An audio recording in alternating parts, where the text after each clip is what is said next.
How do you build wealth? By creating jobs in emerging markets. In today's conversation with Gaurav Marya, the chairman of Franchise India Group, he shares with us some insights on how he has, throughout the years, created and uplifted thousands of people in the emerging markets of Southeast Asia, India, and the Middle East through franchising. What makes you successful in franchising is actually a very difficult one because you need to really see what kind of franchise you really pick it up and what skills you bring in. I always say that what skills you bring in outside money would depend on what business you need to choose. I use these four fits, which are very important.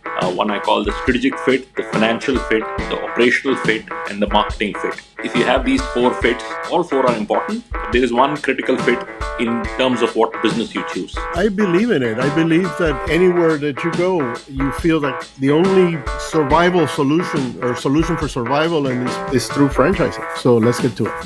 What do you feel are the qualities or skills necessary for someone to be successful in franchising?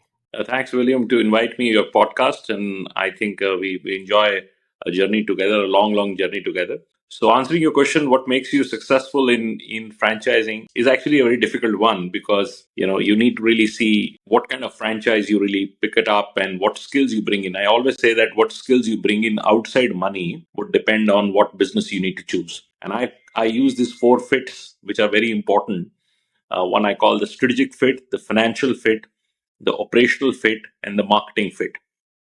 If you have these four fits, all four are important, but there is one critical fit in terms of what business you choose. And say, for example, if you choose a food franchise, then operational fit would be very critical. But if you choose a business which is like a healthcare or hospital, then maybe financial fit would be very important. But if you take a concept which is a little more direct to consumer, then maybe marketing fit would be very important. And if you take a fashion franchise or any other thing, maybe strategic fit, which means the location which you take is important. So it really depends on how do you really define what business you want to take and what kind of capabilities you bring in. As chairman of Franchise India Group, you deal with many franchise concepts. So is that how you actually qualify a franchisee, is by looking at what their specific fit is? As Franchise India, we and even at Fran Global, we really qualify people where they're coming from. What is their risk appetite, what kind of equity they hold, and what's their financial goal, and the kind of investment and time they need to bring into business. And then we qualify them in terms of what business or industry they would really qualify to.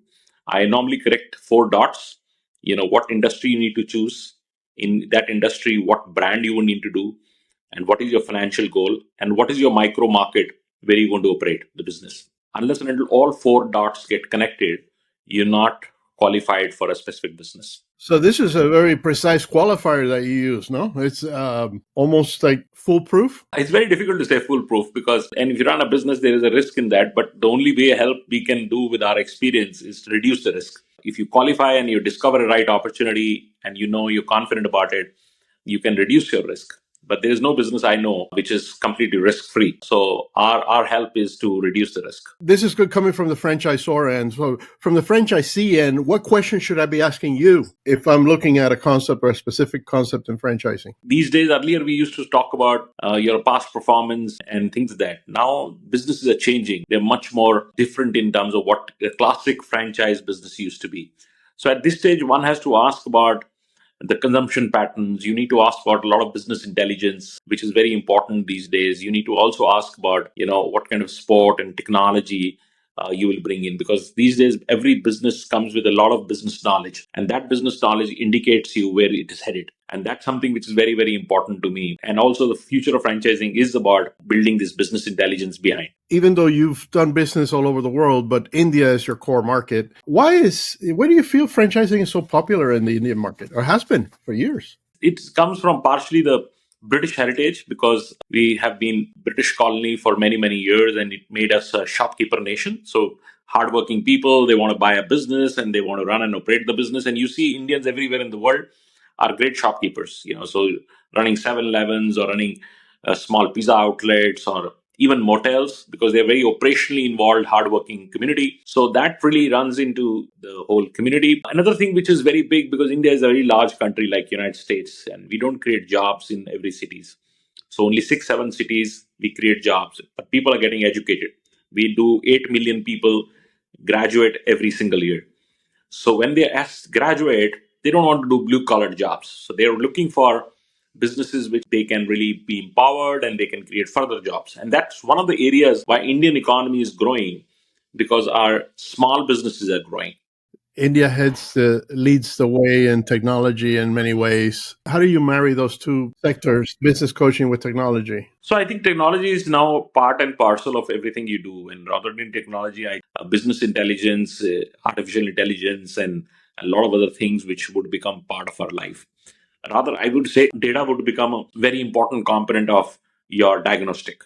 And diagnostic has been very big part of action theory. We feel that with now technology and this new technologies which are coming in, data would help our coaches to really diagnose much more deeper and much more precise. And that would help business coaching in a very, very significant way. Rather, I would say it would change everything. You will be able to, on the first week of your coaching, able to show a mirror to a business owner and say, "Oh, look, here you stand."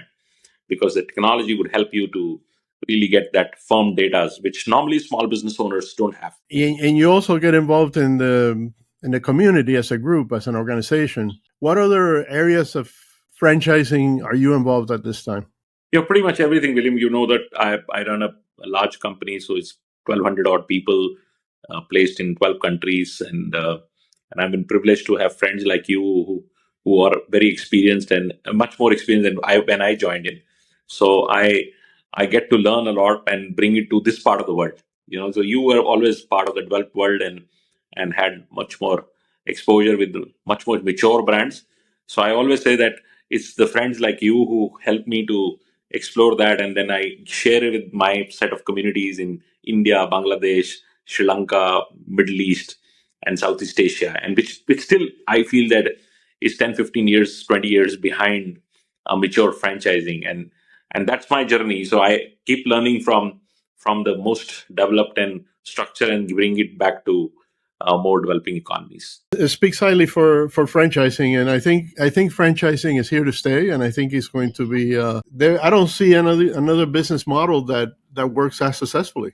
Absolutely, it's about actually connecting opportunities with great entrepreneurs and helping them to lead a good life, and that business model works. It always, and it's the greatest marketing idea ever. I believe that franchising, not only for both of us, has been a great career choice for a lot of people. It has been a rewarding career choice. It's an interesting niche because when you're going to say what else do you do, your life is franchising. That's your life. It's a life career choice. And I feel that there's a certain breed of people like in our era, gave everything to this industry. And we're very proud that it also helped us to really build our own careers, but much more rewarding to see the life cycle of the growth of these franchising in different markets. And I should congratulate you because, you have always been stepping out of your comfort and coming to India those days where some franchising was not even known. And you were one of the few who came in and always extended your support to our shows and our events and popularized and educated franchise industry. I hope you have gained some valuable insights into the world of franchising. Please make sure to like and subscribe and share with your network. Also, click the link below to learn more about franchising with Action Coach.